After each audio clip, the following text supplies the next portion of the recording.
contenido de este podcast contiene información explícita que podría dañar la sensibilidad de quien escucha. Se recomienda discreción.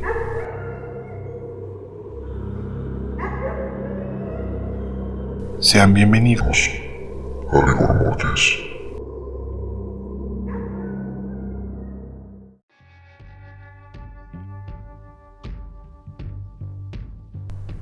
Bienvenidas y bienvenidos a otro martes de rigor.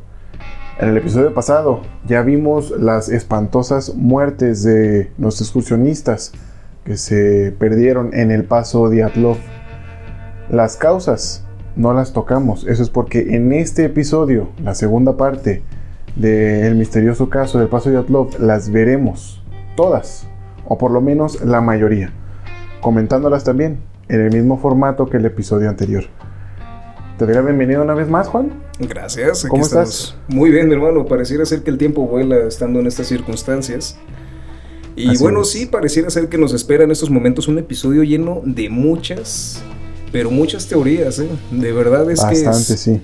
es algo increíble el cómo un suceso puede prestar a tanto, bueno, ahora sí que tantos destinos a la imaginación. Sí. Tantas cosas que se pueden hilar a raíz de un cierto, pues a raíz de un cierto punto. Vamos a hablar de eso. Sí. Yo creo que sí. Y a pesar de que ha sido un enigma del siglo pasado, hasta la fecha, no se tiene una explicación clara de qué fue lo que pasó. No les vamos a spoilear nada más. Sí, porque si nos agarramos hablando aquí, hablamos de todo el episodio sin decir a lo que vamos. Entonces, a lo que vamos es al episodio de la tercera temporada, aquí en Rigor Mortis.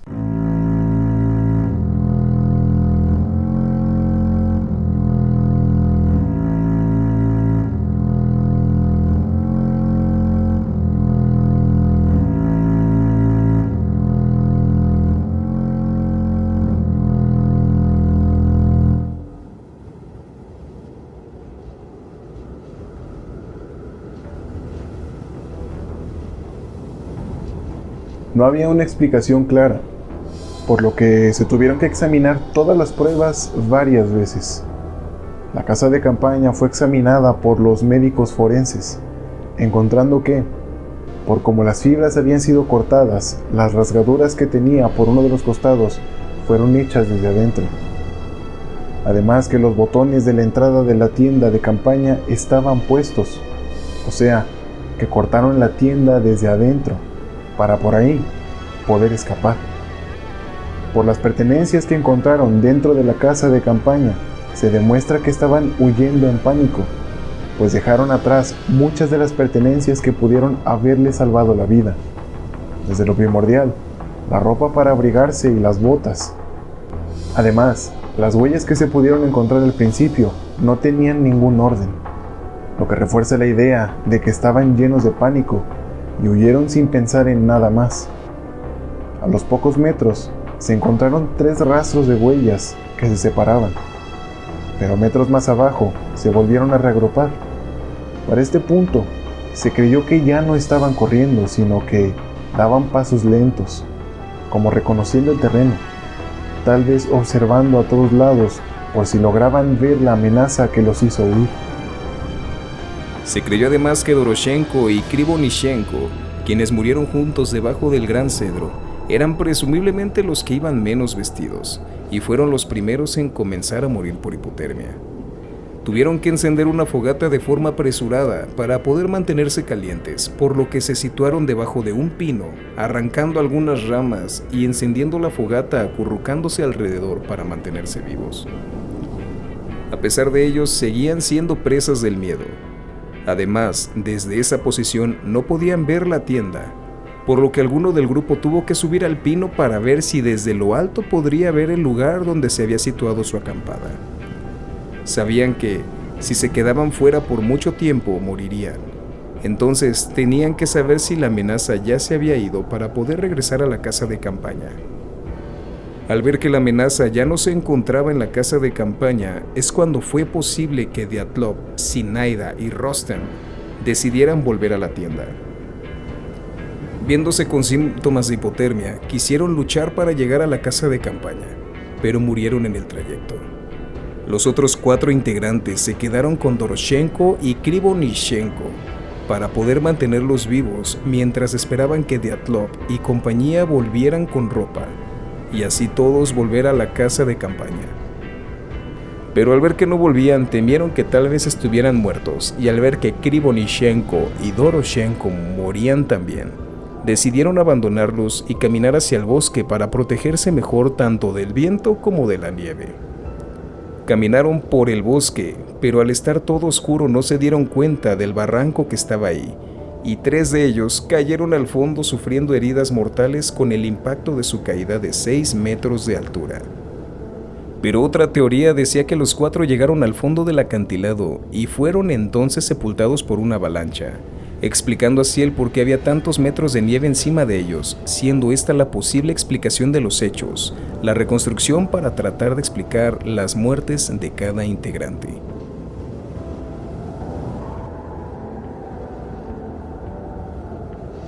Y aquí es donde entramos a algunas de las teorías más importantes. Hubo de todo. Hubo desde lo primordial que fue una avalancha, fueron depredados, creo que hasta ovnis metieron. Aquí hay de todo. Entonces, si ya conoces el tema, ya sabrás de lo que estamos hablando. Creo que al final ya tenemos una explicación un poquito más científica, pero de todas maneras no se esclarece tal cual qué fue lo que ocurrió. Imaginen estar en el papel de ser un líder comunista en la Rusia soviética y ser tú un ruso y decir: estos enigmas no pasan en mi país. Todo Rusia es un país enorme. Yo soy un dictador y tengo el pito más grande del mundo. Ruso. Y no pasa nada aquí. O sea, esas cosas en Rusia no suceden. Todo está controlado, todo está bien. De repente se mueren 9 excursionistas, todos con experiencia, un ex veterano de guerra de la Segunda Guerra Mundial. Todos peleaban con osos a puño limpio. Y de repente el culo se te va para adentro siendo líder. O sea, ¿cómo explicas eso? Bueno, vamos a ver. Entonces, en esta situación vamos a empezar a hablar un poco más de las teorías que se encontraron ya después de este caso. Y algunas otras tantas que, a pesar del tiempo que ya salió, han estado saliendo en nuestros días. Pero poco a poco vamos a empezar a hablar de ello en este momento. Pero, aunque el cómo fallecieron se pudo explicar de una manera sólida, las autoridades estaban bastante seguras de su teoría. Aún quedaba saber el por qué, pues todo el pánico no tenía ninguna explicación, y hasta el día de hoy, esto es lo que más causa opiniones divididas entre todas las personas que saben del caso, por lo que se levantaron algunas de ellas.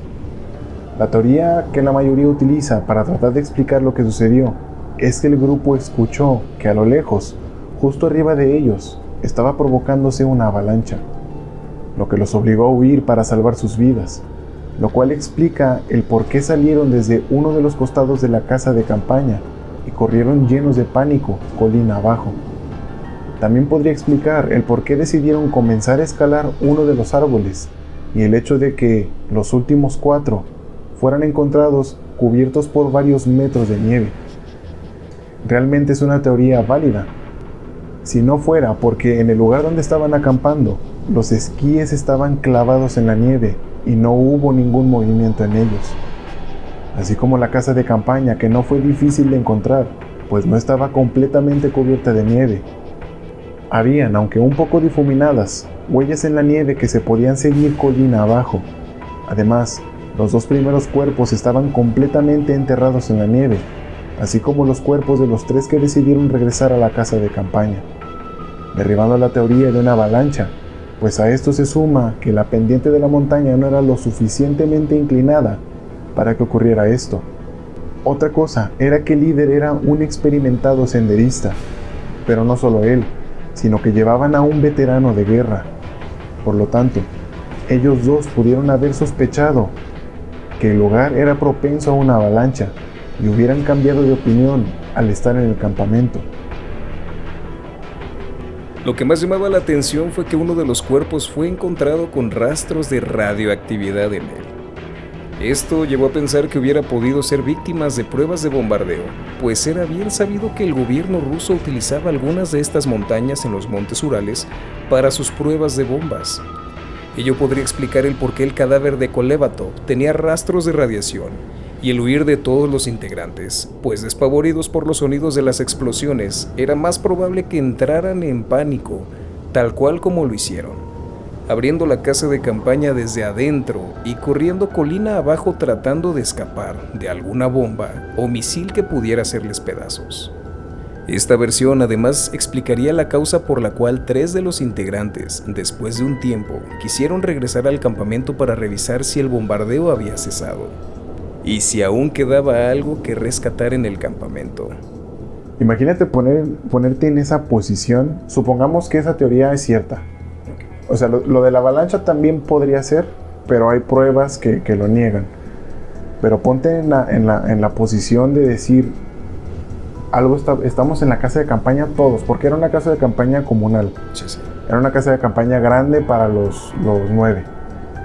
Entonces, de repente escuchar que algo explota en el cielo y caen pedazos de algo.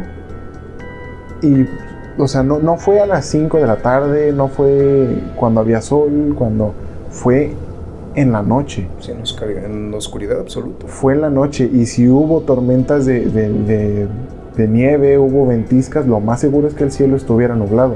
Por lo tanto, la luna no podía reflejar mucha luz del sol. Entonces, a oscuras completamente, explotando cosas afuera, escuchando cosas afuera y sintiendo esa como claustrofobia de estar todos dentro de la tienda, podría ser una prueba sólida. Podría ser. Pues, de hecho, imagina la situación, el estar en medio de la nada y que de repente escuches así un boom. Yo escucho un oso y salgo corriendo. Sí, así de fácil. Sí, nosotros nomás escuchamos una rama partirse y ya quemamos el bosque. Pero bueno. Puede ser incluso que después de un tiempo de tranquilidad, los bombardeos se reanudaron, obligando a los últimos 4 integrantes con vida a huir y abandonar a Krivonishenko y Doroshenko, quienes posiblemente ya estaban más muertos que vivos. Esta nueva oleada de bombardeos podría explicar el por qué uno estaba irradiado y los otros 3 tenían fracturas en el cráneo y las costillas. Debido a la fuerza de la explosión, pudieron quedar así de heridos. Esta teoría, a simple vista, parece ser sólida, pero se comienza a evaporar porque en todo el campo donde fueron encontrados los cuerpos no fue encontrado ningún cráter que pudiera haber dejado la explosión de las supuestas bombas. Pero por otra cosa, es que ninguno de los cuerpos tenían heridas de metralla en ellos, pues las bombas no solo matan con la fuerza de presión a la que someten al objetivo al momento de estallar, sino que al hacerlo, la gruesa capa de acero que forma a la bomba se despedaza y sale disparada por explosión, incrustándose en todos lados, suelo, paredes o en este caso los árboles, lo que nos lleva a deducir que a un ser vivo que es más blando que la madera de un árbol, lo dejaría completamente despedazado en la peor de las circunstancias o en el peor de los casos. En el mejor les quedarían incrustadas las piezas de acero en el cuerpo y ningún integrante tenía incrustaciones de metralla. No hay como lógica. Una teoría que yo vi en internet es que posiblemente hubieran lanzado bombas con paracaídas para hacerlas detonar a varios metros sobre el suelo. Pero pónganse a pensar, si una granada de fragmentación, que son las que llevan los soldados y las que arrojan en la guerra, lo hemos visto, la gente que juega videojuegos lo ha visto en los juegos de guerra, causan una onda de expansión considerable. Si tú logras estallar una bomba dentro de un cuarto, el cuarto te lo va a hacer cagada. Y el cuarto hace boom. Entonces, o sea, a pesar de que se hubieran podido estallar metros arriba, hubieran dejado cráter por onda de expansión, hubieran dejado metralla, tanto en los cuerpos como en la madera. Y aparte, ¿por qué hacer ese tipo de experimentos con bombas en ese lugar? Siendo un lugar donde los nativos Mansi viven. O sea, Estados Unidos hace pruebas nucleares o pruebas con bombas en lugares completamente inhabitados. que no haya nativos, que no haya gente viva, que no haya fauna que pudieran exponer, entre comillas, porque también les vale madre. Pero, digo, al final la teoría queda derribada completamente. Pues sí, a menos de que sea como... Hay un tema de cuando hacían las pruebas de bombas nucleares en Nevada, no sé en qué lugar, era un desierto. Sí, es cerca de Las Vegas. Y tiempo después, estamos hablando de los años 50, entonces en esos momentos o antes se le aconsejaba a la gente, incluso embarazadas, que fumaran.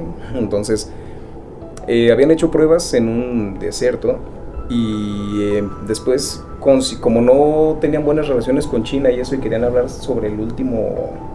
es una película. El último... no me acuerdo, la información va a estar ahí después.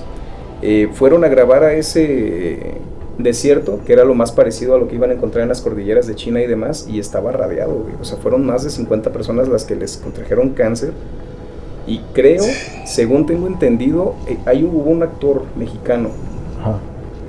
Se disparó en el pecho, se me olvida el nombre, Pedro Armendáriz, No recuerdo. No me acuerdo, pero ese hombre es un actor muy famoso de México. Ahorita no tenemos el dato a la mano, pero ese hombre, por ser parte de las grabaciones de esa película, contrajo cáncer y se suicidó.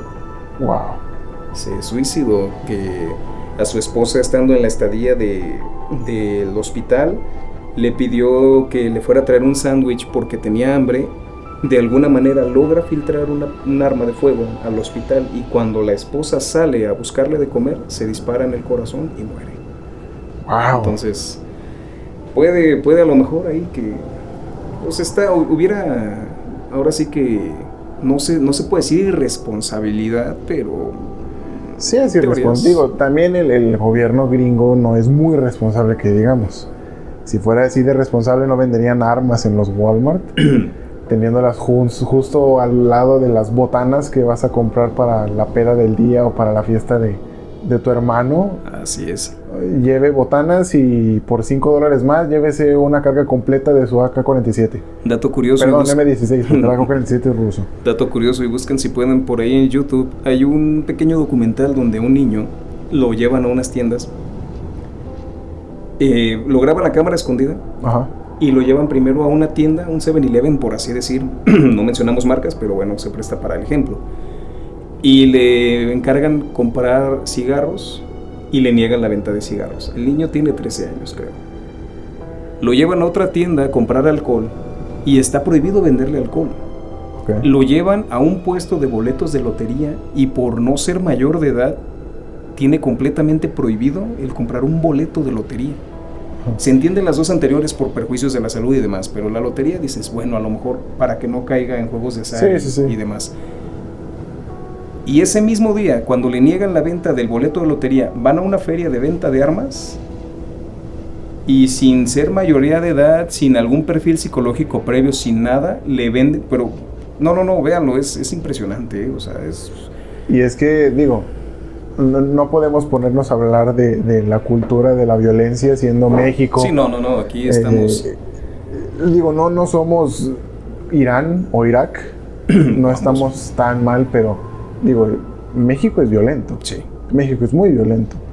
Pero en Estados Unidos la violencia es casi una cultura. Aquí por lo menos es, no sé, un poquito más satanizado, se podría decir. Pues un poquito más... va muy de la mano con la cultura del narco y demás. Sí, pero en Estados Unidos el hecho de que, ok, tienes 16 años, tu rutina con tu padre es salir a un bosque a que te enseñe a manejar un arma. Así, a cazar. A que te enseñe a conducir un auto, a manejar un arma, a cazar. No creo que sea malo, pero muchas veces no se lleva de la mano con un control. Muchas veces no se lleva de la mano con una buena crianza, el hecho de decir, ok, mijo, lo enseño a manejar un arma para que sepa. Pero también te doy atención en otras partes de tu vida para que después tú sepas manejar un arma con responsabilidad. Sí. Y lo hagas para defenderte a ti y a tu gente, y no para ser un adolescente que saca el arma de su padre y va a un colegio a... Porque hay mucho resentido allá. Sí. Socialmente está... Y ya sea por alguna fobia absurda, como racismos, como homofobia, como sea lo que sea, o ya sea por una crianza muy mala. El hecho de decir, mi papá nunca me eligió como el favorito y eligió a mi hermano, pues voy y agarro el arma y mato a mi hermano y me convierto en el favorito. Es extraño, es casi surrealista el hecho de... Pero pasa. Sí, vaya que pasa. Es muy horrible. Y bueno, continuando con las teorías, vamos con una más y la teoría es la siguiente. Otra teoría es que posiblemente hubo un incendio en la casa de campaña, provocada por una pequeña estufa de leña que llevaban, misma que usaban para dos cosas, para cocinar sus alimentos y mantenerse calientes dentro. La idea comienza con que posiblemente en la noche, mientras dormían, la estufa provocó un incendio dentro y llenos de pánico por despertar con un incendio a un lado, cortaron la casa por un costado y huyeron. Esto explicaría las quemaduras que algunos de los integrantes tenían en el cuerpo, pero la teoría se disuelve al revisar a fondo, pues cuando se encontró la casa de campaña, no habían señales de que hubiera sido quemada. No se encontraron daños por fuego, ni en la casa, ni en las pertenencias. Es más, la estufa de leña ni siquiera se había montado, pues estaba guardada dentro de la mochila de uno de los excursionistas. Y por último, por más que hubiera habido un incendio, la reacción del grupo estaba muy alejada de la realidad. Teniendo en cuenta la experiencia que todos tenían, hubiera podido apagar el fuego sin caer en el pánico, sobre todo el haber huido tan bajo en la pendiente. Existe también la teoría de que pudieron haber sido amenazados con dejar la zona, ya fuera por soldados rusos quienes pudieran tener como posesión esa ladera y estuvieran realizando algún tipo de operación secreta, o bien por los integrantes de las tribus Mansi. A esta teoría la refuerzan las heridas que fueron encontradas en los cuerpos de los excursionistas, la carrera frenética con la que corrieron al principio y hasta el pánico de haber cortado uno de los costados de la casa de campaña. Pudieron también ser forzados a dejar el campamento a punta de armas de fuego, pues los pasos en la parte más baja de la pendiente se podían observar como ordenados, casi en fila india, lo que podría indicar que fueron instruidos a retirarse despacio. ¿Pero para qué?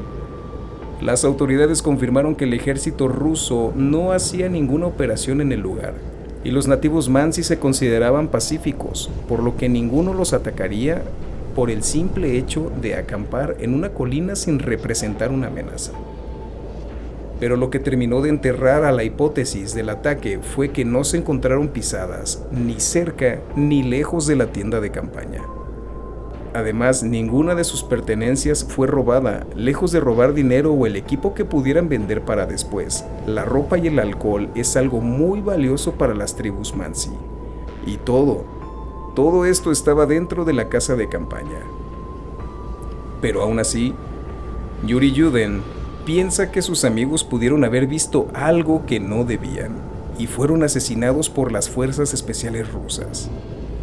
Además de que uno de los investigadores del caso fue testigo de que los militares rusos encontraron el campamento 2 semanas antes, pero pudieron haber ocultado o borrado las pruebas que indicaban algún tipo de ataque. Además de que se sospechaba que pudieron haber movido los cuerpos. Sin embargo, todo esto se quedó como meras especulaciones. Y claro, como especulaciones, digo, es muy extraño que los rusos oculten cosas, ¿no? Sí, claro. Ellos no ocultan nada, ellos son súper transparentes con sus acciones y con sus motivos para hacer las cosas. Digo, claro está que sí pudieron haber sido atacados. Digo, si ni en los mapas aparecía esa montaña registrada y solo aparecía como altura 1079 y había un sector 41 ahí cerca, digo, es bastante extraño. Sí, la verdad es que independientemente de lo que puedan o no, somos tan claros como el vodka y dura.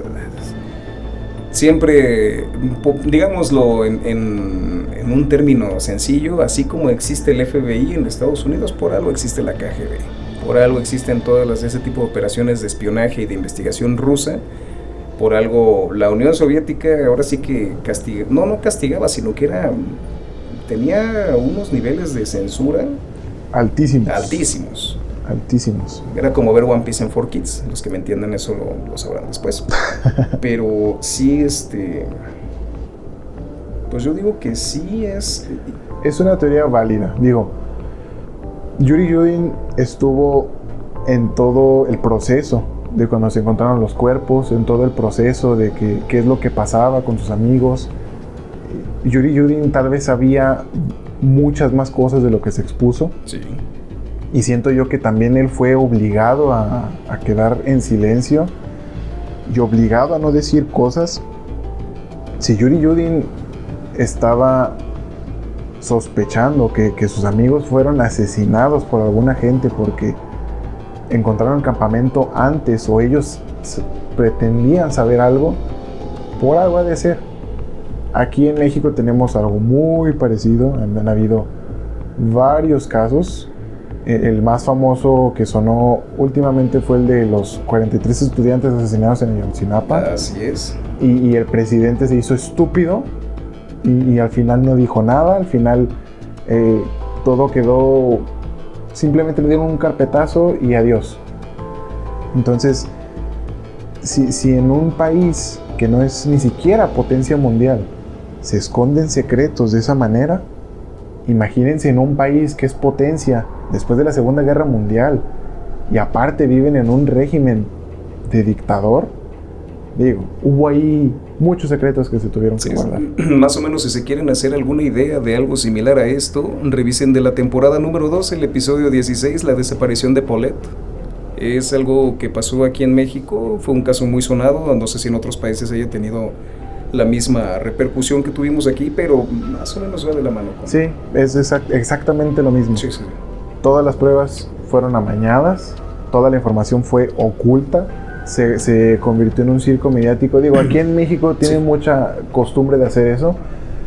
Cada que hay un caso de ese tipo, hacen un circo mediático alrededor de todo el caso y presentan pruebas que ni siquiera son verdaderas. Y como está el circo mediático en su apogeo, todas las pruebas las hacen pasar como verdaderas. Sucedió en el último temblor de septiembre que buscaban a Frida Sofía. Ajá, exactamente. Frida Sofía no existía entonces. Exactamente. Pues yo creo que sí va un poquito de la mano. Pero de las teorías con un poco más de lógica, pasamos a las que involucran a seres críptidos, que son seres vivos cuya existencia está sugerida por testigos o mitos, pero que no está confirmada por la ciencia. Un ejemplo puede ser, aquí en México, el chupacabras. Ajá, bendito chupacabras. Muy bendito chupacabras. Puede ser el monstruo del lago Ness, puede ser los unicornios, los dragones, los pegasos, todas estas o todos estos seres que de repente en los mitos o en las leyendas dicen que pudieron existir, pero que la ciencia no ha comprobado. Todo esto viene en un apartado de la biología. No sé hasta la fecha si es ciencia tal cual, pero se llama criptozoología. Criptozoología. Y son personas que se encargan de investigar todo esto, todos los animales críptidos, hombres lobos, vampiros, todas estas cosas, ellos se encargan de hacer eso. Entonces, cuando todo lo lógico no tiene lógica... ¿Mi suegra me quiere? Por ejemplo. No, mi suegra sí me quiere. Ah, ok. Uy, qué críptido. Cuando todo lo lógico no tiene lógica, las personas comienzan a meter, digamos, explicaciones que no tienen lógica para poder explicar esto que no tiene lógica. Algo así como la gente que se basa en juzgar a los demás dependiendo de su signo zodiacal. Saludos. O, por ejemplo, en las culturas mesoamericanas, no podían explicar el sol, no podían explicar la lluvia, sí, no podían explicar por qué crecen los cultivos, no podían explicar por qué en una temporada hay más cultivos de una cosa que de otra, porque en una temporada llueve y en otra no. Y comenzaron a inventar sus dioses. Sí, que Tlaloc. El dios del sol, el dios de la lluvia, el dios del cultivo, que es mucho más interesante que adjudicárselo a un solo dios. Sí, el gobernador de Nuevo León, que bombardeó lluvia con nubes. Tlaloc le dicen. Sí. Tlaloc, que gana un sueldito de 50,000 pesos. Un sueldito de 50,000 pesos. Y viven cómodos, güey. Así es. Entonces, digo, ¿es posible? No sé si es posible. Pero la gente empezó a meter toda esta onda. Pues ahora sí que de alguna manera trataban de que las cosas pues tuvieran algún tipo de... ¿Sentido? Pues sí, de sentido por ahora sí que el desconcierto del tema, ¿no? Sí, digo, imagínate ser un familiar y que de repente su hijo murió en esas circunstancias. ¿Por qué? No sabemos, señora. Fíjese que no sabemos y no encontramos cómo saber. Por lo que pudieron haber pensado esto es que resulta que en una de las fotos que Nikolai tomó en la excursión puede verse una especie de animal parecido a un gorila que los acecha desde lejos, lo que pudiera ser algún tipo de yeti. ¿Te imaginas que hubiera llegado bienvenidos al Himalaya ruso? No. ¡Vodka! ¿Vodka? Pero un yeti, bueno, ¿qué es un yeti? Un yeti es... ¿Es un hombre mono? ¿Oso, saurio o cerdo? No estoy muy dentro del tema de los críptidos, Sí. pero se supone que es un tipo de ser que viene directamente de nuestra cadena evolutiva, podría decirse, pero hay un eslabón perdido, un eslabón que evolucionó a ser una especie de simio que camina en dos patas, que tiene algún tipo de inteligencia para usar herramientas, pero que no desarrolla una inteligencia para poder, digamos, crear un lenguaje, crear una sociedad, crear todo esto que los humanos sí. ¿Te imaginas que la persona Yeti, el señor Yeti, tuviera conciencia, güey, y que los estuviera saludando nada más? Un saludo, señor Yeti, si nos está escuchando. Los de, hola, ¿qué tal? No corran, amiguitos. Y ellos escuchan, pues hasta yo me cago, güey. Sí. Digo, si hay un Yeti que de repente te ofrece vodka de la nada. O te ofrece leche de cabra. Sí, no, así desde que era el nieve de leche, no me acuerdo. Los que vieron Monster Inc. nos sabrán confirmar, pero... Qué bonito Monster Inc. Sí, ya sé. Me imagino un Yeti ruso. ¿Cómo se llamaría? Con su boina rosa. No, Iván Drago era un boxeador, ¿verdad? Sí, no, sí, eso fue también basado en hechos reales. Sí, claro. Sí, ok. Sí, ¿no? Sí. Sí, algo así. ¿Cómo se llamaría tu Yeti ruso? Mi Yeti ruso se llamaría... Kolmodorov. Kolmodorov Sovietlovsky. Porque era de la Unión Soviética. Pendejadas que se nos ocurren aquí. Esto mismo pensaron los nativos Mansi, pues en su cultura se tiene la creencia de que en los montes Urales habita un yeti y que puede llegar a ser peligroso para quien se tope con él, lo que pudiera explicar un poco el pánico generalizado en el grupo. Posiblemente una o varias de estas criaturas pudieron haberse acercado al grupo, asustándolos al grado de cortar un costado de la tienda y correr colina abajo. Esto explicaría también el que quisieran escalar el árbol para ver si las criaturas se habían ido. Lo de los 3 que quisieron volver y hasta las muertes de los últimos 4 en ser encontrados, quienes tenían fracturas en las costillas y en el cráneo por algo que los había golpeado o aplastado con una fuerza monstruosa. Además que les fueron arrancados los ojos y los labios, posiblemente fueron atacados cuando bajaron al bosque por querer huir, pero se encontraron con más y fueron asesinados y arrojados al acantilado. Pero aunque esta parezca la hipótesis acertada, se desvanece de nuevo, porque a pesar de que habían huellas de animales salvajes por todo el monte, no se encontraron huellas de algo tan grande. Otra cosa es que algunos criptozoólogos examinaron la foto y concluyeron en que las proporciones de lo que se ve no corresponden a la fisiología de un yeti. Es más, ni siquiera con la de un oso, sino con la de un humano, reforzando de alguna manera la hipótesis en la que pudieron ser atacados por algún soldado o nativo Mansi que los estaba acechando. O sea, viendo el caso como usted ahorita, se lo tomaron tan en serio para... Sí. Para decir, no, ¿cómo se llamaba el yeti de Monster Inc.? No recuerdo. ¿Te acuerdas? No, es que conocemos a este compa, a ver, su primo, no se parece, no lo conozco. no lo topo, Era su primo mexicano, porque las fotos, bueno... Ese güey no ha llegado a las pedas. Sí, la neta no lo ubico. Era de los que bebía y comía, pero no ponía. Así. Qué horror, será así. Lo van a decir, la verdad, no sean, si salen con compas, aporten. Sí, no sean así. De repente hay un vato que aparta 20 baros para la peda y se chupa toda una botella. 300 pesos una botella. No, Pero está cabrón. vamos a poner imágenes de esto aquí, ¿verdad? ¿Va a salir el Yeti? Sí. En las imágenes de archivo va a estar la foto del supuesto Yeti. Digo, la verdad sí se lo tomaron muy en serio. Digo, para de repente traer criptozoólogos y decir, sabemos que es una mamada, sabemos que posiblemente no es un Yeti, pero igual, vamos a ver si no es un Yeti. Digo, imagínense ese pánico de tener el culo tan metido adentro, ¿Cómo? tener los huevos en la garganta y decir, tengo que dar una pinche explicación a este pedo. como novia tóxica que dice, es que no veo que me sea infiel, pero para saber si me es infiel le voy a ser infiel. Nunca me ha pasado, la verdad. Ojalá y Guiño, nunca les guiño. pase.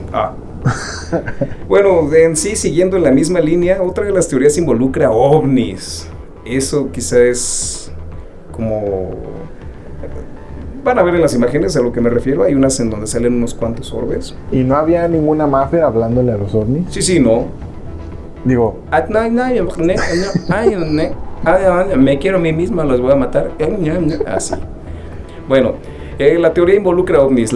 Pues la noche del 1 de febrero, otros excursionistas que estaban a varios kilómetros de distancia declararon que vieron luces en el cielo parecidas a orbes por la zona de la montaña de la muerte, como los nativos Mansi llamaban a esta colina. O sea, bueno, no vamos a entrar en especulaciones. los nativos la llamaban así, lejos de que había un yeti que mataba gente. La llamaban así porque nada crecía en esa montaña más que pinos grandes, y era todo lo que crecía. Era una zona bastante árida. Digo, por lo general las zonas montañosas que tienen mucha nieve, Sí. no tienen una zona o una tierra rica en nutrientes para que pueda crecer las plantas de cultivo. Por ejemplo, los vikingos siempre estaban buscando tierras a las cuales invadir. Tenían de vecinos a los ingleses, que los ingleses tienen una tierra muy rica para cultivos. Muy fértil. Porque a pesar de ser un clima frío, llueve casi todo el tiempo, pero casi no hay nieve más que en invierno. Okay. Entonces, los vikingos siempre estaban buscando un lugar donde poder plantar y que creciera, porque sus tierras eran muy infértiles por culpa del invierno. Ya llamaban anteriormente a esta colina como la montaña de la muerte. Ellos la nombraban así, los Mansi la nombraban así, porque no crecía nada, era como si fuera un terreno muerto. Yo pensé que era después de que... No, desde vaya, antes, ok. desde antes. Dice, los nativos también mencionaron que este tipo de fenómenos eran bastante comunes en la zona de los montes Urales. Supongo a lo mejor algún tipo de aurora boreal.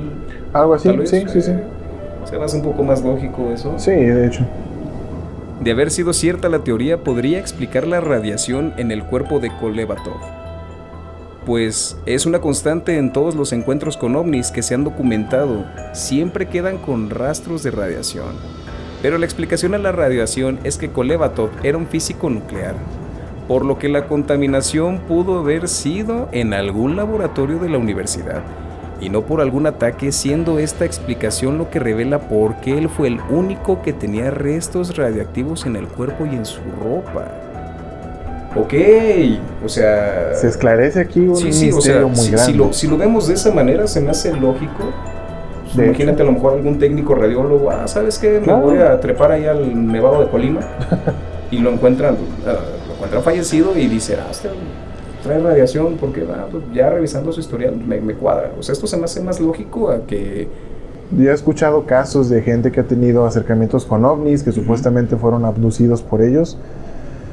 Digo, no sé, me brinca un poquito, porque una civilización tan avanzada vendría a la Tierra siendo una civilización tan atrasada en comparación. Digo, ellos pueden viajar años luz desde su planeta, desde su galaxia hasta acá.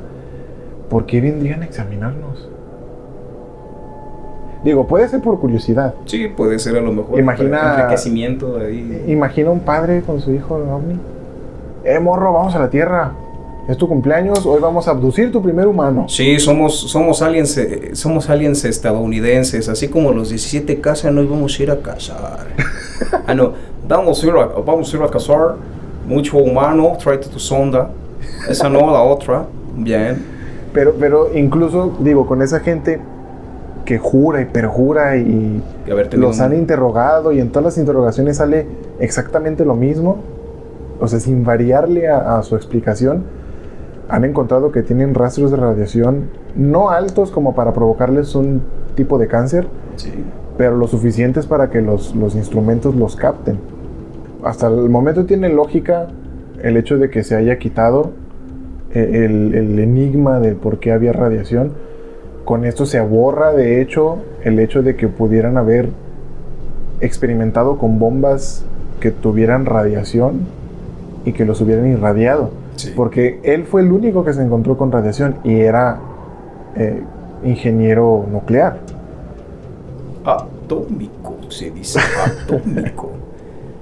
Pero no, de hecho me gusta, Y si hasta el momento les han gustado las teorías, aquí llegamos a la última teoría que les vamos a exponer. De todas las que se formularon y la que puede dar conclusión a este caso. Si ya lo conoces, entonces tal vez sepas la conclusión a la que los científicos han llegado hasta el momento. Si no, entonces yo les recomiendo que se sienten bien, pongan mucha atención, porque les vamos a tratar de darles la explicación lo más claro posible. Cuando lo investigué, fue un poquito jodido. Yo no sabía de nada de este tipo de cosas. Y traté de traérselos lo más claro posible. Me acuerdo que me tardé, creo que fue un día o un día y medio completos tratando de dar una explicación. Tal vez porque soy muy cabeza dura y no me entraba muy bien la información en ese momento. Sí. Y a lo mejor otra persona lo puede explicar de una manera más fácil. Pero bueno, aquí va. A ver, vamos a escuchar. La última teoría se ha estado estudiando desde el año 2014, cuando se descubrió que en la zona de los montes Urales el paso del viento a través de la dura superficie de piedras y entre los árboles produce vibraciones de baja intensidad, también conocidas como infrasonidos. Okay. La desaparición y la muerte de ellos pasó en el 59. Este descubrimiento fue en el año 2014, es decir, a pesar de que esto ya pasó. No, fue en el 50, creo. 59. Ah, en el 59. Se encontraron en el 59. Ah, sí. En 2014 se sigue investigando este caso a pesar de que ha pasado mucho tiempo. Ponle que fue en el 60, redondeando, fueron 40 años hasta el 2000, 50, 54, 55 años hasta el 2014. Si los cálculos no me fallan. Sí, son casi, bueno, no somos muy buenos. Medio centenar de años. Sí, métele 50 años. Y hasta ahorita no se ha podido encontrar una explicación clara. De hecho, sí son más de 50 años. Porque es 2014. Cierto. Si fuera en el 59, en el 2009 serían 50 años. Cierto. Bueno, ahora saben por qué no estudio. Sí, bueno. Errores comunes. Lo bueno es que nosotros no manejamos dinero todos los días. Lo bueno que nosotros no somos físicos nucleares. Exactamente. De nada. Por eso está su planeta a salvo. Por eso me dedico al podcast. Así es. El infrasonido es el sonido que se emite en bajas frecuencias. En el caso de los humanos, es el sonido que se produce por debajo de los 20 hercios, que es cuando un sonido ya no es captado por nuestros oídos. Aunque pueden existir casos en los que la persona aún así puede escucharlos o los dejen de escuchar a más alta frecuencia, dependiendo del daño o la sensibilidad en los oídos. Okay. Un ejemplo muy claro de esto, si han visto programas o reality shows de cacería, son estos cazadores que salen con su silbato para animales. En el caso de los perros, los silbatos que son para que ellos reaccionen, cuando tú silbas, no lo alcanzas a escuchar. Sí, no es como si no hubiera. Pero el animal reacciona. Es decir, para el oído humano, lo mínimo que podemos escuchar son 20 hercios, en general. De repente hay gente que tiene un oído superdotado y puede escuchar más abajo de eso, o hay gente que tiene mucho daño o un oído más débil y lo escucha a una frecuencia, lo deja escuchar a una frecuencia más alta. Pero un ejemplo de eso son esos silbatos. Digo, ahorita se me viene a la mente, si han visto la serie de Avatar de Nickelodeon, tenía un silbato que él lo silbaba y no se escuchaba. No. Pero Apa, su bisonte, sí lo alcanzaba a escuchar. El que también se veía como molesto por el sonido era Momo. También. Se apretaba las orejas. Sí. Porque no lo soportaba. Sí, y esa es la diferencia que tenemos en tanto al oído. El humano en general tiene sus sentidos, pongámosle, en general desarrollados de la misma manera. De repente salimos con un sentido un poquito más alto que otros. Okay. pero los animales no. Un ejemplo son los perros. Los perros tienen muy mala vista y lo primero que pierden casi siempre es la vista, pero el olfato y el oído lo tienen súper desarrollado. Y pasa con los demás animales. Pues sí, menos con los que conducen el transporte público, esos les falla todo. Esos animales... Sí, les falla la vista porque no chocan, el oído porque no escuchan la bajada, el olfato porque no huelen que el pinche camión está todo sucio. O vomitado. Como habíamos expuesto en el tema anterior. Si usted está comiendo en esos momentos, buen provecho. Si quieren saber más, están en los episodios, en el contenido extra está. Ahí si está. quieres saberlo, 60 pesitos y puedes accesar. ¿Cuánto dura la membresía? ¿Un mes? ¿Un mes? 60 Sí. pesitos al mes. A ver, échele 2 pesos al día. Pues sí, está bien. Sí, Me gusta. más o menos. Es más, ahí le van mis 2 pesos del día. Gracias, señor. Ahí está. Con esto puedo pagar las plataformas. Gracias. De nada. Y vamos a ver, dice, estas frecuencias en su mayoría son captadas por animales, cosa que estábamos comentando en este momento, pues sus sentidos son aún más agudos. Por ejemplo, los animales de la sabana, de las llanuras o de desiertos pueden detectar cuándo va a llover por el olor, la presión atmosférica, el cambio de temperatura y porque a cientos de kilómetros pueden captar el infrasonido que viaja por el ruido que hace la lluvia en otro lugar donde ya está cayendo lluvia. Lo del cambio atmosférico, sí, wow. Sí. Digo, en la mayoría de los casos los animales casi siempre son los primeros en darse cuenta. Pues de hecho hablan, ¿no? De que cuando, por ejemplo, va a haber algún terremoto, que los perros o los gatos o los pájaros se van de la zona. Exactamente. Y de hecho creo que lo expongo un poquito más adelante. A ver. Pero de igual manera, los cardúmenes de peces Sí. viajan de repente, depende de qué tipo de peces sean, pero por lo general siempre viajan a lugares donde el agua sea más cálida. Las ballenas, para dar a luz a sus ballenatos, se mudan a otros mares con unas temperaturas más cálidas. Todas las migraciones no es nada más porque se memoricen el camino. Es por todo el infrasonido, es por todas las ondas magnéticas de la Tierra. O sea, hay los humanos no tenemos sentidos para captar todo eso. Por eso usamos brújulas y GPS. Exactamente. Y la rodilla cuando va a llover. Exactamente. A ver, siendo los animales y los micrófonos fabricados con receptores sensibles los que pueden captar los infrasonidos. Otro ejemplo de esto es que cuando va a ocurrir algún fenómeno natural, los animales son los primeros en saberlo y huyen del lugar. Las aves migran de la zona, las ballenas y los cardúmenes de peces también. Los mamíferos huyen a veces en estampidas y en el caso de las mascotas se comportan de manera inquieta, avisando del peligro latente. Los fenómenos naturales producen infrasonidos tales como los terremotos, los tsunamis, las tormentas tropicales, los huracanes y los tornados, entre otros. Infrasonidos. Infrasonido. ¿Cómo se dirá infrasonido en inglés? ¿Infrasound? Infrasound. No Creo sé. que sí. Sí, se los dejamos de tarea.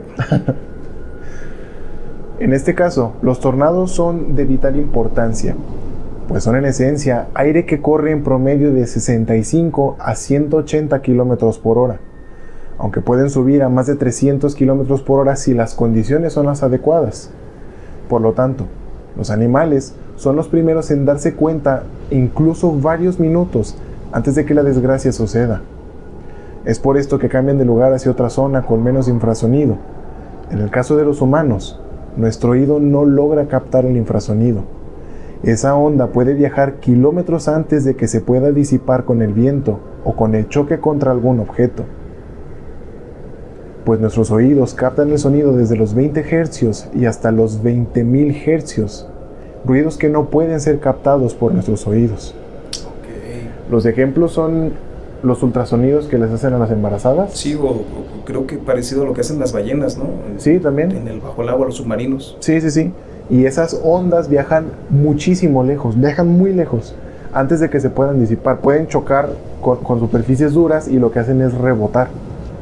Creo que los murciélagos también hacen eso. Hacen infrasonido. Los delfines hacen no sé si infrasonido, creo que es ultrasonido.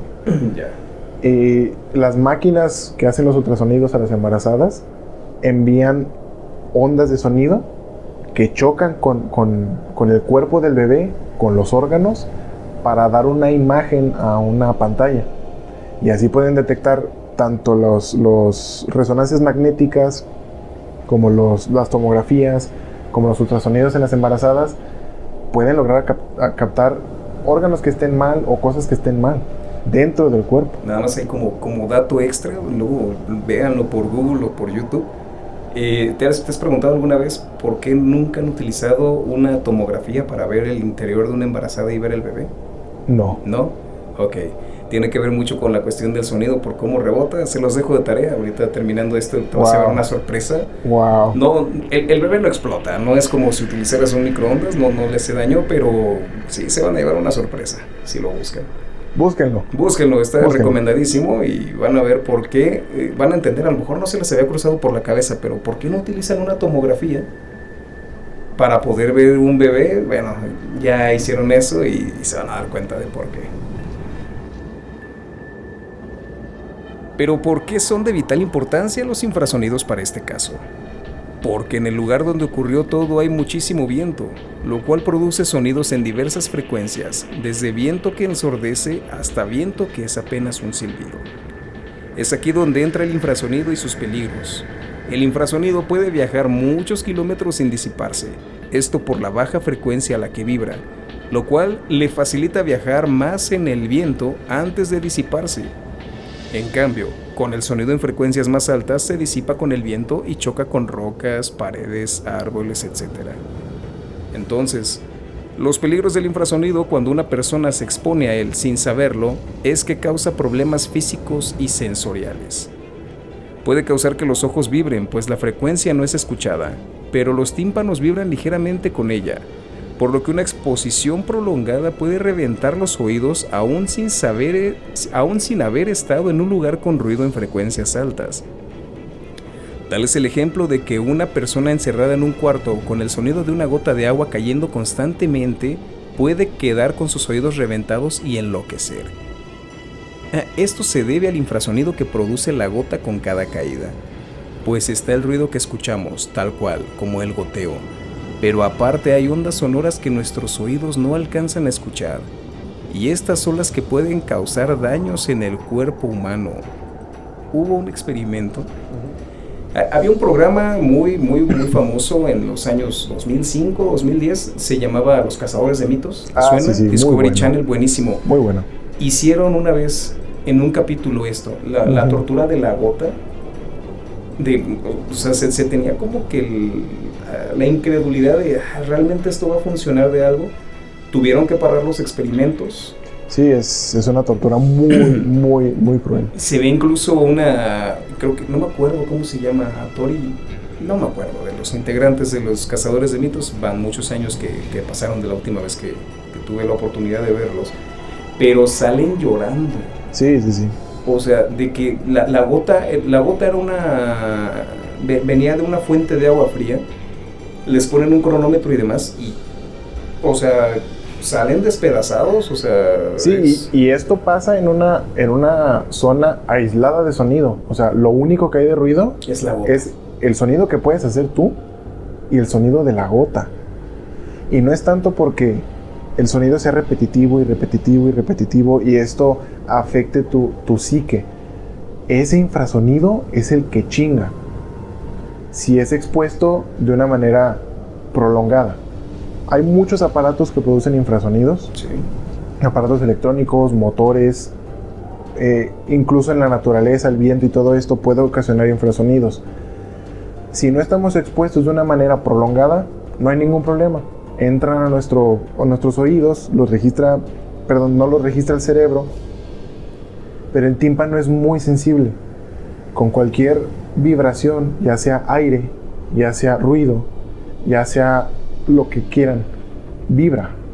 Okay. Entonces imaginen estas vibraciones por horas, en un ambiente que está abierto, en un ambiente que hay ruido de viento todo el tiempo. Ya no se hable del experimento de la gota en un cuarto aislado. ya vamos a hablar acerca de qué es lo que pasó con ellos. Bueno, porque sí está interesante, y es que viéndose en un lugar desconocido, pues no es tan sencillo como estar así envueltos en la nada y ponerse audífonos, yo creo que, o bueno, para algún protector o cubre oídos, como para evitar el sentirse dañados por por el temporal, el vendaval y todo. Creo que sería lo peor que pudieran haber hecho en este caso. Pero bueno, hablando de sonidos de baja frecuencia, ¿qué nos podrías contar? Estos sonidos pueden causar mareos, agotamiento extremo, pérdida de la orientación, pérdida del equilibrio, insomnio, dolores de cabeza. En algunos casos puede causar alucinaciones y hasta puede llevar a que una persona mate a otra o a suicidarse por la psicosis que puede causar el sentirse fatigado y desorientado. Puede ser esta explicación lo que lleve a resolver el misterio, pues una psicosis generalizada pudo llevar a que se provocara un pánico compartido entre los excursionistas, algo que creyeron ver o escuchar. Tal vez alguien quiso asesinar a otra persona, tal vez pelearon, pero porque estaban agotados y alucinando, y esto mismo los llevó a escapar de la casa de campaña, cortándola desde adentro y escapando de lo que sea que creyeran que los perseguía. Pero sin duda, era mejor que estar dentro, pues esta psicosis y el ambiente claustrofóbico de la casa de campaña pueden romper incluso a un veterano de la Segunda Guerra Mundial. Por ahí había una teoría más ligerita, es una última, que narra que debido a estas circunstancias hay algo que se le conoce como paranoia paradójica. Okay. La paranoia paradójica, ¿nunca te ha pasado de que, bueno, y a las personas que nos estén escuchando, que llegas a hacer algo, digamos, así, hay algo que no querías que nadie se diera cuenta y te cachan, sí, y que sientes que el cuerpo se empieza a invadir de calor, sientes la cara caliente y es demás? todo el miedo y la adrenalina. Pasa, por alguna razón, por el pánico y el miedo, pasa una situación similar. Cuando te encuentras en una situación de que se te empieza, todo tu cuerpo se va a disparar para tratar de sobrevivir o huir. Entonces, le dicen que es, o creo que sí era el nombre, psicosis paradójica, porque ellos, al momento de enfrentar ese terror, empiezan a sentir mucho calor en el cuerpo. O sea, el cuerpo les da la sensación de calor. Entonces, para de alguna manera ellos sentirse frescos, por así decirlo, al momento de salir, algunos se quitan prendas y demás. Bueno, contrasta ahorita con lo que ya hablamos, pero se llegó a pensar en su momento de que quizá entrando en esta sensación de pánico y terror por lo que pudiese o no estar pasando, pegan a la carrera sintiendo que su cuerpo está, que sienten muchísimo calor, y se vuelve paradójico porque te estás desnudando para salir a un ambiente que está a grados bajo cero. Entonces, de alguna manera, no sé si para mitigar el miedo o el terror, pues ellos trataban de encontrar alguna ventaja o algún atajo para sentirse seguros, y esto resulta en que en teoría, los primeros que llegan a salir de la campaña y demás, y caen en conciencia de lo que están haciendo, tratan de regresar, y son los primeros que mueren por hipotermia. Entonces, exacto. Sí, y digo, aparte, una de las fases de la hipotermia es eso precisamente. Sí. Empiezan a sentir muchísimo calor, ellos se sienten que tienen calor, y para mitigar ese calor se quitan prendas. Incluso pudiera ser que desde adentro de la casa de campaña ya estuvieran presentando síntomas de hipotermia. Sí. Porque digo, si no prendieron la estufa, ¿qué tanto calor pudieron haber tenido, incluso durmiendo cerca, incluso durmiendo abrazados? Queriendo compartir. Era imposible. No, y es que se supone que cuando tienes indicios de hipotermia, el cuerpo lo que hace es que la circulación que va hacia las extremidades la concentra. Exacto. En tu centro, ahora sí en tu núcleo, como le quieran llamar, para que los órganos se mantengan a salvo, se mantengan con calor. Que de hecho, un dato interesante, si quieres darle calor a una persona que tiene hipotermia, nunca empiecen a calentarlo de las extremidades, porque la sangre fría va a fluir al corazón, y cuando la sangre se enfría coagula. Entonces algún coágulo que venga directamente desde los órganos externos va a entrar al corazón y le va a dar un infarto y se va a morir. Pues le va a dar una trombosis. Si a alguien le da un infarto, tienen que calentar primero el torso, que es donde están los órganos vitales, y una vez que calentaron el torso, empiezan a calentar las demás extremidades. Digo, por si algún día quieren ir a la montaña, si en algún momento y se quieren aventurar, ya saben el tipo. ¿Al Nevado de Colima? Bueno, la teoría se sigue investigando pues por más de 70 años, y vaya que han sido largos 70 años. Muchos. No se tiene una explicación clara de lo que fue, pues prácticamente lo que ocurrió, pero incluso teniendo la teoría del infrasonido como la más sólida, aún queda explicar el por qué los últimos 4 cadáveres estaban en condiciones tan malas. Esto puede ir un poco relacionado a la psicosis paradójica. Sí. La explicación de lo que les puede ocurrir es que en su psicosis decidieran arrancarse los ojos, junto con sus párpados y los labios para después caer del acantilado, explicando así las fracturas. Pero aunque decidieran arrancar partes de su cara, ninguno fue encontrado con algún arma blanca o con filo que pudiera llevar a cabo este acto, lo que queda como todo un misterio. ¿Acaso se los arrancaron con las mismas manos? No sé, o sea... Digo, ¿han sentido ustedes lo doloroso que es arrancarse un pellejito del dedo? ¿Han sentido ustedes lo doloroso, que te picas así el ojo por error, lo mucho que duele? Imaginen, digo, con el frío todo duele más. Sí, claro. Yuri nos lo puede corroborar. Nos lo podía. Que en paz descanse. Que en paz descanse Yuri.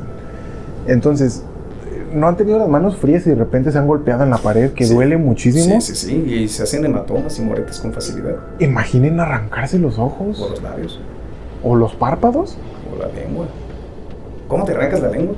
Sin arma blanca es muy complicado, a no ser que te la muerdas. Sí, wow. Está complicado.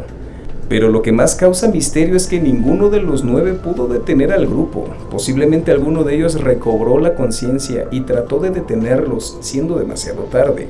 Fue tal vez por eso mismo que 3 de ellos decidieron regresar al ser conscientes de lo que habían hecho, que va de la mano con lo de la psicosis paradójica. Exactamente. Entonces, esto da mucha tela, a pesar de 70 años, de qué seguir hablando. Sí, no, está jodidísimo porque no se puede explicar. ¿Qué explicación le pones, no? Pues, a mí me gustó mucho lo de la radiación, eso. O sea, hay unas teorías que sí explican unas cosas, pero esa misma teoría no puede explicar otras. Vaya. Por ejemplo, el infrasonido pudiera explicar toda esta psicosis, toda esta alucinación, todo este miedo compartido, junto con los efectos de la hipotermia y la psicosis paradójica. Pero ¿cómo explicas que les faltaban pedazos de su cara? Y aparte se habían roto los huesos de esa manera. Pues en base ahora sí que a todas estas teorías, ¿tú cómo sientes? ¿Qué explicación sientes que te convence? Pues al final no hay una explicación sólida que pueda demostrar lo que ocurrió con exactitud en las laderas de los montes Urales con estos 9 excursionistas. Posterior a que fueran encontrados y darles la debida sepultura a los muertos, la ruta fue llamada el Paso Dyatlov, en honor al líder del grupo que murió junto con sus amigos. Yuri Yudin, el único sobreviviente del grupo, falleció el 27 de abril de 2013. Murió sin saber la posible causa de la muerte de sus amigos, tal vez con esa impotencia de no poder verlos nunca más, de ser el único superviviente por una lesión mientras ellos murieron congelados, posiblemente llenos de miedo, y en una colina en medio de la nada y bajo la oscuridad de la noche. Este caso conmocionó a todo el mundo cuando salió a la luz, pues en estos años la Rusia comunista logró censurar libros, noticias y datos sobre el incidente. Esto por tratar de ocultar el que hubiera algún tipo de interés extranjero sobre la zona, y también para demostrar inútilmente que en su país no ocurrían cosas como esas. Este es el caso que te puede dejar pensando, ¿qué fue lo que ocurrió? ¿Qué fue lo que vieron para decidir morir congelados en lugar de enfrentar la amenaza? Pues tenían a un experimentado líder y a un veterano de guerra. Además, todos tenían experiencia. De ser cierta la teoría del infrasonido, ¿qué ¿O quién los dejó sin ojos, sin párpados y sin labios a los últimos excursionistas que fueron encontrados? No hay una teoría fija que pueda revelar qué fue lo que pasó. Quedan muchas preguntas sin responder y un caso misterioso que hasta la fecha ha quedado sin resolver. Pues en este tipo de casos lo único que queda es dar por sentado muchas cosas. Pero en mi opinión, el caso está aún sin resolver. Al final solo quedan como únicos testigos Zinaida Kolmogorova, Ludmila Dubinina, Alexander Kolevatov, Rustem Slobodin, Yuri Gribonishenko, Yuri Doroshenko, Nikolai Thibault-Grignols, Alexander Solotaryov e Igor Dyatlov, quienes trataron de sobrevivir hasta el último minuto y los que se llevaron la verdad de todo lo que sucedió con ellos. ¿Tú qué piensas? Si tienes alguna otra teoría o más información del caso, no dudes en hacérmela saber, comentando en la plataforma donde me escuches o en redes sociales, donde publico las fotografías de archivo. Los links los encontrarás en la descripción del episodio. ¿Qué te pareció el tema? Pues muy interesante. Déjate tú de lo interesante. Yo siento que sin duda las personas que estén escuchando esto va a ser algo que si se adentran en el tema lo suficiente, sí les va a dar mucho en qué pensar antes de irse a dormir. Sí, no, es una de las más grandes, pues, incógnitas de la humanidad, ¿no? No hay explicación válida hasta ahorita. Bueno, viendo tiempo después, año 2016, supuestamente el gobierno ruso de manera oficial dijo que en teoría la muerte había sido provocada por avalancha, que los mismos incursionistas habían corrido 50 metros hacia arriba en una gran roca que sobresalía en la parte de la montaña para así evadir los peligros que la avalancha pues generaba por naturaleza misma. Pero ya habíamos hablado anteriormente de esto. Esta teoría, de alguna manera, a pesar de que el gobierno ruso esté diciendo que sea una avalancha, se invalida por los esquís que se encontraron clavados en la nieve. Exacto. Sin mostrar señal de haber sido arrastrados por la misma. Uh-huh. Y que la tienda no estaba cubierta, la tienda estaba a simple vista. Y además en las fotos que voy a subir en redes, sí, se puede ver, es decir, la tienda se monta, la gente que ha montado tiendas de campaña, se tiene que clavar guías de alambre o de cuerda para montar la nieve y se clava en el suelo. Hablamos de que no eran personas amateurs, eran profesionales. Sí, eran profesionales. Y, o sea, si hubiera algún movimiento de nieve, los esquíes se hubieran caído y los cables que levantaban la tienda o que ayudaban a levantar la tienda se hubieran quitado todos de la nieve. Siento yo que inclusive la tienda se hubiera visto arrastrada, ¿no? También. Exacto, sí, y más cubierta de nieve porque estaba derribada del lado medio de la tienda. De los dos lados extremos estaba levantada todavía cuando fue encontrada y los esquíes todos estaban clavados en la nieve. La teoría de la avalancha fue la principal, la que el gobierno ruso lanzó. Sí. Que también quedan en la mitad del gobierno ruso, digo. Sí, estamos hablando todavía de la Unión Soviética y pues...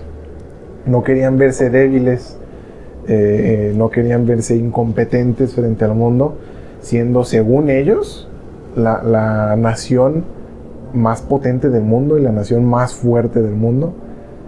Realmente lo que les ayudó a ellos fue que los alemanes no tenían experiencia en cómo entrar a un lugar tan frío como Rusia. A un invierno ruso. Entonces, bueno, el tema ahí está. Hay más teorías, si quieren... Sí, vamos vamos a ver cómo podemos obtener más información sobre el tema, las pistitas, todo aquello que dejamos, esas pequeñas migajas de información, cómo podemos acceder a ellas. Pues miren, si quieren saber más acerca de las teorías, en todo el contenido extra van a estar disponibles. Hay otras teorías más interesantes, hay información, de hecho, de una teoría que dijimos aquí, que va a estar en el contenido extra. Y la verdad todavía hay muchísimo más, hay mucha hebra que seguirle este caso. Y esto entre bloopers, entre errores de grabación, entre el detrás del micrófono, va a estar en el contenido extra. ¿Cómo acceder a él? Bueno, en el link que les voy a dejar en la descripción del episodio, pueden acceder a el episodio en iBooks. En el episodio en iBooks solamente tienen que hacerle clic, ya sea en el celular o en su computadora, en la sección que dice apoyar, que está en color azul. Haciendo clic en apoyar les va a aparecer el precio en el que está el contenido extra. Son 60 pesos mensuales si son de México. Si son de fuera de México, para hacer la conversión rápida, son $3 más o menos. La verdad es un apoyo bastante económico, pero esto me ayuda mucho, si deciden apoyarme, a seguirles trayendo el programa, porque hay que pagar plataformas, hay que pagar todo el hosting que me permite traerles a ustedes el programa fuera de iVoox si lo están escuchando. Entonces, si quieren acceder a él, ahí es. Van a tener 4 episodios semanales extra al mes por apoyar.